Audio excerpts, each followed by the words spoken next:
1997 കുടുംബവർഷത്തോടനുബന്ധിച്ചുള്ള രണ്ടാം അന്തർദേശീയ കൺവെൻഷൻ ബ്രസീലിൽ വെച്ച് നടക്കുകയാണ്.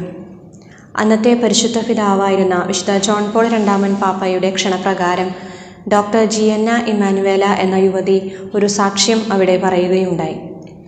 പ്രിയപ്പെട്ട അമ്മേ, എനിക്ക് 2 തവണ ജീവൻ തന്നതിന് നന്ദി. അമ്മയുടെ ഉദരത്തിൽ പിറക്കാൻ അനുവദിച്ചതിനും എന്നെ ജീവിക്കാൻ അനുവദിച്ചതിനും നന്ദി. അമ്മ സ്വയം മരണത്തിലേക്ക് തിരിഞ്ഞ് കാണിച്ചു തന്ന ആ മാതൃക ഞാനിതാ സ്വീകരിക്കുന്നു. ഒരു അമ്മയെക്കുറിച്ചുള്ള, വിശുദ്ധയെക്കുറിച്ചുള്ള ഒരു മകളുടെ സാക്ഷ്യമായിരുന്നു ഇത്. ആരാണ് ഈ വിശുദ്ധയായ അമ്മ എന്നല്ലേ? അതെ, വിശുദ്ധ ജിയന്ന ബറേറ്റ മുള്ള. ഇറ്റലിയിൽ ജനിച്ച് ഒരു പ്രാർത്ഥന അരൂപിയിലുള്ള കുടുംബത്തിൽ വളർന്ന് പിന്നീട് ഒരു പീഡിയാട്രീഷ്യനായി ആതുര ശുശ്രൂഷ രംഗത്ത് വളരെയേറെ പ്രവർത്തനങ്ങൾ കാഴ്ചവെച്ച ഒരു ഡോക്ടറാണ് വിശുദ്ധ ജിയന്ന. അവൾ വിവാഹിതയായി 3 കുഞ്ഞുങ്ങൾക്ക് ജന്മം നൽകി. 4ാമത്തെ കുഞ്ഞിനെ ഗർഭാവസ്ഥയിലായിരിക്കുമ്പോൾ ജിയന്നയോട് ഡോക്ടർമാർ ഇപ്രകാരം പറയുകയുണ്ടായി: ജിയന്ന, നിന്റെ ഉദരത്തിൽ ഒരു കുഞ്ഞു വളരുന്നതോടൊപ്പം യൂട്രസിൽ ഒരു ട്യൂമർ കൂടി വളരുന്നുണ്ടെന്ന്. കുഞ്ഞ്, അമ്മ, ഇവരിൽ ആരുടെ ജീവൻ രക്ഷിക്കണം? 3 സാധ്യതകളാണ് അവർ ജിയന്നയ്ക്കും കുടുംബത്തിന് മുമ്പിൽ വച്ചത്. First choice abortion.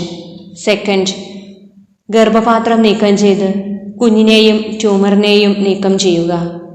തേർഡ്, ഗർഭപാത്രത്തിലുള്ള മുഴ നീക്കം ചെയ്യാതെ കുഞ്ഞ് പുറത്തു വരുന്നത് വരെ ചികിത്സ മാറ്റിവെക്കുക. ഇത് വളരെ കോംപ്ലിക്കേഷൻ നിറഞ്ഞതായിരുന്നു.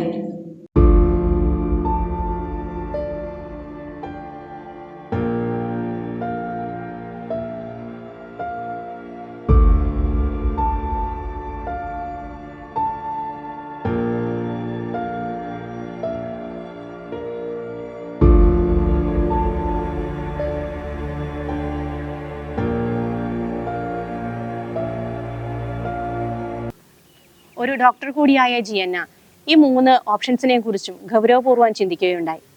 1-2 ഓപ്ഷൻസ് തിരഞ്ഞെടുക്കുകയാണെങ്കിൽ തൻ്റെ 3 കുഞ്ഞുങ്ങൾക്കും തുടർന്നും ഒരു അമ്മ ഉണ്ടാകും. 3ാമത്തെ ഓപ്ഷൻസ് തിരഞ്ഞെടുക്കുകയാണെങ്കിൽ അത് തൻ്റെ ജീവനെ സാരമായി ബാധിക്കും. എങ്കിലും തൻ്റെ ഉദരത്തിൽ വളരുന്ന കുഞ്ഞിൻ്റെ ജീവൻ മൂല്യമുള്ളതായി കണ്ട് അവൾ 3ാമത്തെ മാർഗം തൻ്റെ ഇടത്തോടുകൂടി തന്നെ സ്വീകരിച്ചു.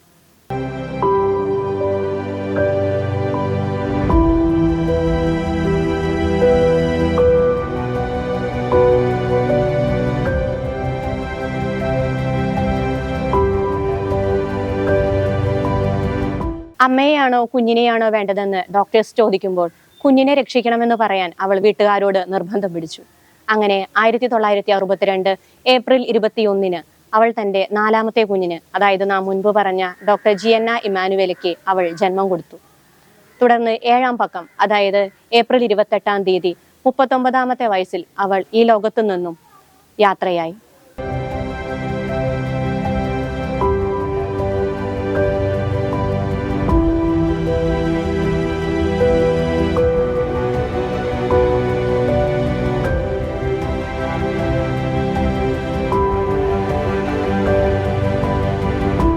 പോൾ 6-ാമൻ പാപ്പ അവളുടെ ഈ പ്രവൃത്തിയെ ബോധപൂർവമായ ബലിയർപ്പണം എന്നാണ് വിശേഷിപ്പിക്കുന്നത്. വേൾഡ് ഹെൽത്ത് ഓർഗനൈസേഷന്റെ കണക്കുകൾ പ്രകാരം ഒരു ദിവസം 2 ലക്ഷം കുഞ്ഞുങ്ങളാണ് അബോർഷനിലൂടെ വധിക്കപ്പെടുന്നത്. ദൈവം ദാനമായി നൽകിയ മക്കളുടെ ജീവനെ പരിഗണിക്കാതെ സ്വന്തം ജീവിതം ആഘോഷമാക്കാൻ, സ്വന്തം ജീവിതം സൗന്ദര്യത്തിനു വേണ്ടി, കരിയറിനു വേണ്ടി, സാമ്പത്തിക ഭദ്രതയ്ക്ക് വേണ്ടി കുഞ്ഞുങ്ങളുടെ ജീവനെ ഇല്ലാതാക്കുന്ന യുവതലമുറയ്ക്ക് മുമ്പിൽ വലിയൊരു മാതൃകയും പ്രചോദനവുമാണ് വിശുദ്ധ ജിയന്നയുടെ ഈ ജീവിതം.